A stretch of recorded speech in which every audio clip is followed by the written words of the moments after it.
Sebelum kita mengetahui bagaimana sistem pelaporan dan pertanggungjawaban keuangan negara dan daerah, kita harus mengetahui terlebih dahulu apa itu definisi dari pengawasan dan pertanggungjawaban.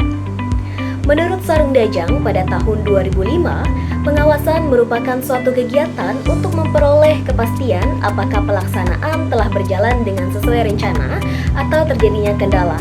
Maka dapat diartikan bahwa dengan adanya pengawasan, maka segala pekerjaan akan diminimalisir oleh kesalahan atau penyimpangan dari apa yang telah ditetapkan sebelumnya.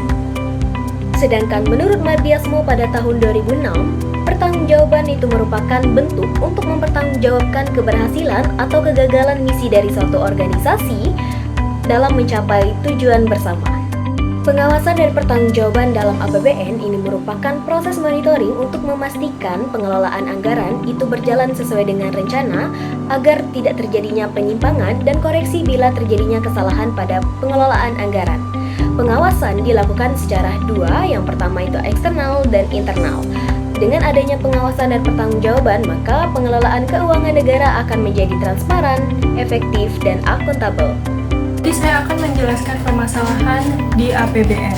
Menurut DPR RI dan Kanwil Ditjen Perbendaharaan, rendahnya penyerapan anggaran di kementerian atau lembaga seringkali disebabkan oleh 5 faktor utama. Yang pertama, keterlambatan administrasi. Satuan kerja sering terlambat menetapkan SK pejabat pengelola keuangan.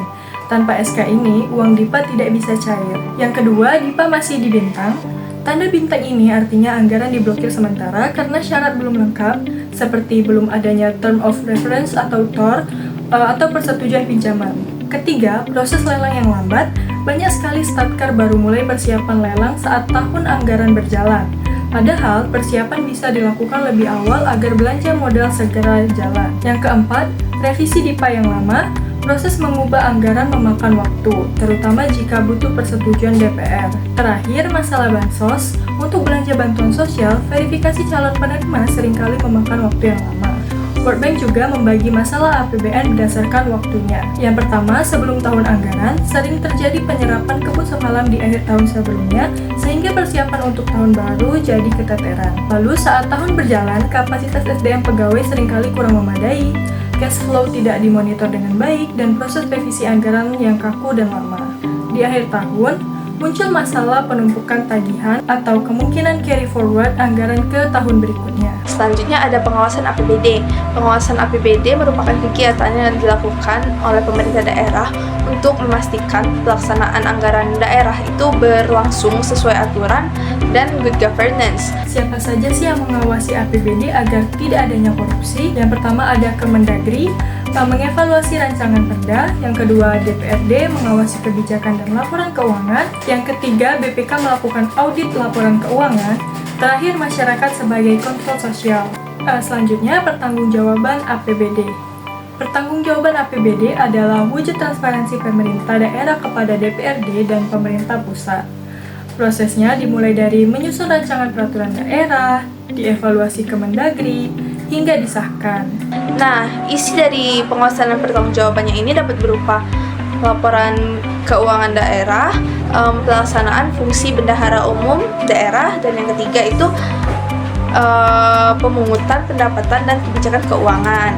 Nah, apabila terjadi suatu penyimpangan mengenai pelaksanaan anggaran, maka pejabat terkait akan dikenakan sanksi berupa tuntutan ganti rugi. Mekanisme ini dilakukan untuk dalam rangka menciptakan tata kelola keuangan daerah yang transparan, berakuntabilitas, dan efektif dan efisien. Nah, adapun permasalahan-permasalahan yang sering terjadi dalam APBD ini, yang pertama itu adalah kurangnya koordinasi antar lembaga pengelola anggaran dan tidak efisiennya birokrasi. Hal ini tentu saja menjadi penghambat utama dalam pelaksanaan anggaran daerah. Yang kedua, itu kemampuan sumber daya manusia yang kurang mumpuni dalam memahami prinsip-prinsip keuangan modern yang kemudian akan memengaruhi kualitas pengelolaan keuangan daerah. Nah, yang ketiga adalah masih banyaknya praktik korupsi dan penyalahgunaan anggaran yang dapat menghambat transparansi pengelolaan keuangan daerah. Nah, permasalahan APBD yang keempat itu adalah masih banyak daerah yang bergantung kepada dana perimbangan dari pusat, yaitu dana APBN, sehingga memengaruhi fleksibilitas dalam pengelolaan keuangan daerah. Yang kelima adalah keterlambatan dalam proses penetapan perda APBD. Keterlambatan ini mengakibatkan terlambatnya juga pelaksanaan kegiatan APBD yang mengakibatkan kurang maksimalnya penyerapan dana anggaran. Kemudian yang terakhir adalah rendahnya realisasi anggaran. Rendahnya realisasi anggaran ini dapat terjadi karena kurang maksimalnya proses perencanaan, implementasi, dan pelaporan pelaksanaan anggaran. Baik, di sini saya menjelaskan tentang studi kasus pengawasan APBN, yang dimana studi kasus tentang identifikasi faktor-faktor penumpukan realisasi anggaran belanja di akhir tahun, studi kasus pada Balai Penelitian dan Pengembangan Lingkungan Hidup dan Kehutanan Manado. Dalam studi kasus ini dapat terkait pelaksanaan pengawasan dan pertanggungjawaban APBN menunjukkan bahwa efektivitas tata kelola anggaran pemerintah masih menghadapi berbagai tantangan struktural maupun teknis. Hasilnya dapat memperlihat bahwa mekanisme pengawasan internal dan eksternal belum berjalan dengan optimal, baik dari aspek patuhan terhadap regulasi, kualitas perencanaan, maupun akurasi dan ketetapan waktu pelaporan, seperti rendahnya disiplin pelaksana anggaran, kurang maksimalnya fungsi audit internal, serta lemahnya koordinasi antar pemangku kepentingan. Dalam hal ini kondisinya dapat disimpulkan bahwa walaupun sistem tata kelola APBN sudah mengacu pada prinsip transparansi, akuntabilitas, dan efektivitas, implementasinya masih memerlukan perbaikan.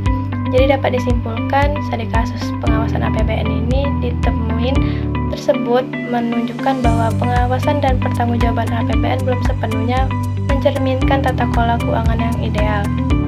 Pemerintah juga memperkuat audit internal dan meningkatkan integritas dan kompetensi aparatur, serta memastikan penerapan standar pengelolaan berbasis kinerja secara konsisten. Di sini saya akan menjelaskan tentang studi kasus APBD, yang dimana saya mengambil tentang analisis kemandirian keuangan daerah Kabupaten Bangka Belitung Timur, Provinsi Kepulauan Bangka Belitung. Studi kasus mengenai kemandirian keuangan Kabupaten Belitung Timur menunjukkan bahwa kemampuan daerah dalam membiayai kebutuhan pemerintahannya masih sangat rendah, seperti minimnya kontribusi PAD yang hanya sekitar 12-13%, pemungutan pajak yang belum optimal, serta keterbatasan sumber daya menjadi faktor utama.